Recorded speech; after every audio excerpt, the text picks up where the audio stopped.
Сайн байцгаана уу? Та бүхэндээ энэ өдрийн мэндийг хүргэе. Намайг Банзагчийн Оюума гэдэг. Би 2004 оноос хойш бизнес эрхлээд өнөөдөр ардаа 10 гаруй жилийг өнгөрөөжээ. Ингээд өнөөдрийнхээ сэдвээр та бүхэндээ би их чухал юм ярилцах гэж байна. Яагаад гэвэл намайг олон видео хичээл хийгээд сургалтуудаа сошиал ертөнцөөр Facebook дээр тавиад, YouTube дээр тавиад хэлснээс хойш бол хүмүүс амжилтанд хүрэхэд юу хийх ёстой юм бэ гэдэг олон асуудлыг тавьдаг. Тэгэхээр би өнөөдөр та бүхэнд амжилтанд хүрэхийн тулд 5 чухал зүйлийн тухай ярилцъя гэж бодсон юм аа. За тэгэхээр амжилтанд хүрэхийн тулд нэгдүгээрт бол сэтгэлгээ. За би эндээ самбар дээр бичээ. Нэгдүгээр хамгийн чухал гэж миний үзэж байгаа бол сэтгэлгээ. Та сэтгэлгээнд өөрчлөлт хийхгүйгээр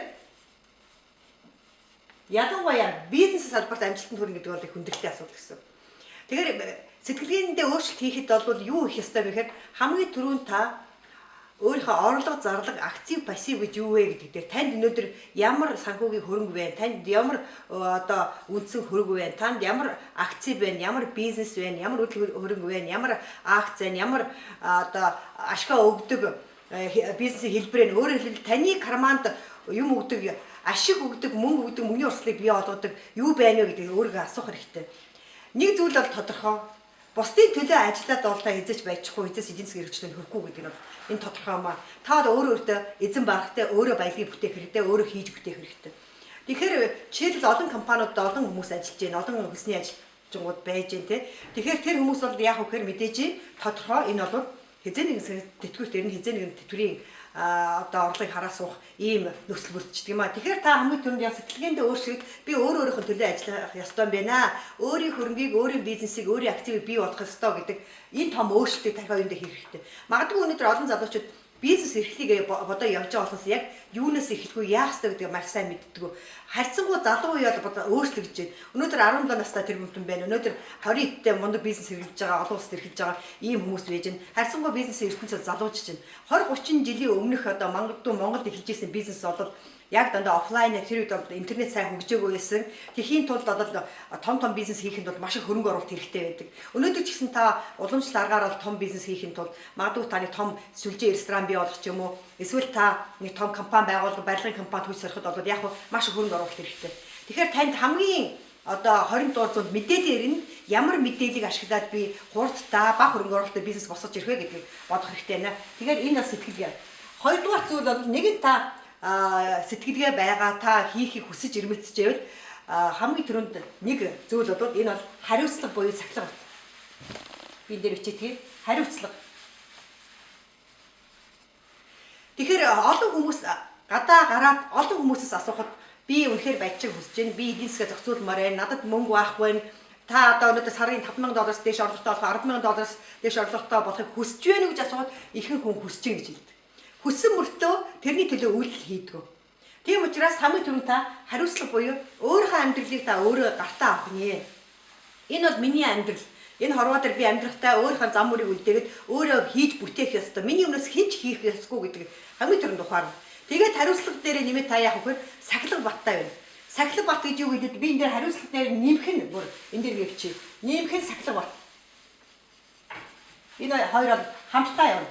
Өөрөөр хэлбэл та нэгэнд хариуцлага хүлээгээд нэгэнд хийж бүтээ гэсэн бол яг тэрэндээ өөрөө сахилга баттай байж өглөө босно гэж бол босч явах хэрэгтэй. Өнөөдөр энэ үйлдэлийг зорилгоо биелүүлэх хэрэгтэй. Та өнөөдрөөс эхлээд интернетийн судалгааг судалж явах хэрэгтэй жишээлбэл. Тэрэн дээрээ өөрөө сахилга баттай хариуцлагатай хандж чадах юм бол та амжилтанд хүрэх бас нэг өсөж чинь болж байна. Дараагийн нэг зүйл бол эрсдлээс бий бай. Би одоо энэ дээр юм бичмээр байна. Тэгэхээр та юу гэхээр алдахаас буюу алдаа гарахаас бүү ай гэж бичмээр байна бүр. Алдаа гарахаас бүү ай.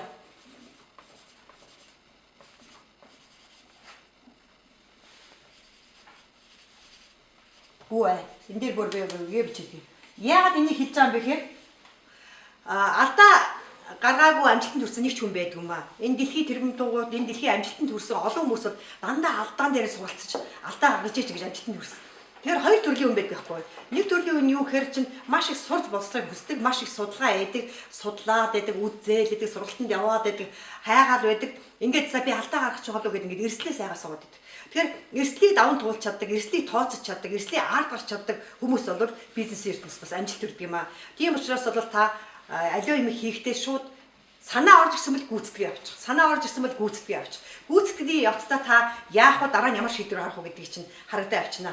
За дараа нь та өөрийнхөө сурагч багшийг, номын багшийг олох хэрэгтэй. Энэ бол миний амьдралдаа барьдаг нэг зүйл. Би энэ бизнес ертөнцид хөл тавихын тулд, хөлөө олохын тулд бол маш олон номыг уншсан. Дэлхийн энэ тэрбумтангуудын олон номуудыг уншсан. Мөн гадаад явж маш олон сургалтууд суулсан. Өнөөдөр хэд би 4 боловсролын програмд явж байна. Энэ миний намайг сургаж байгаа миний багш нар бүгд л гадаадд байдаг гадаадын хүмүүс. Би тэгэхээр 2 сарын бүтэн одоо энэ сая бүтэн жилийн боловсролын програмд хамрагдаж байна.